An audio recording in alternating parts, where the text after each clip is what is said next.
আগের পার্টে তোমরা দেখেছিলে যে আমি সরস্বতী পুজোর কাজবাজ করতে চলে এসেছি স্কুলে। তো স্কুল থেকে আমি সোজা চলে আসলাম পার্লারে।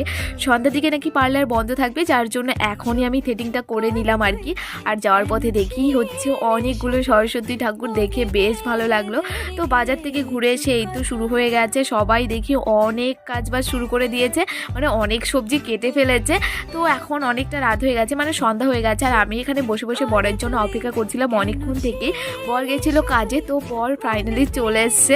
তো এখন আমরা চলে আসলাম একটা বাজারে খাবারের জন্য। এখান থেকে অনেক কিছু কেনার ছিল। বরকে বললাম আমাকে কিছু খাওয়াবে, আর বললো তোমার জন্য আমি এটা কিনে দিলাম। এটা হচ্ছে থাল বাসন ধোয়া হচ্ছে সাবান, তো এটা আমাকে কিনে দিল। তো যাই হোক, এখন আমরা চলে আসলাম চাউমিনের দোকানে। এখন অনেক কিছু খাবার আছে, আমার ভীষণ খেতে ইচ্ছে করছিল, ওরও খেতে ইচ্ছে করছিল, দুজনে একই টাইপের লোক আমরা। তো যাই হোক, এখান থেকে চপ, ঘুগনি, তারপর আজকে প্রথমবার আমি খেলাম হচ্ছে লঙ্কার চপ।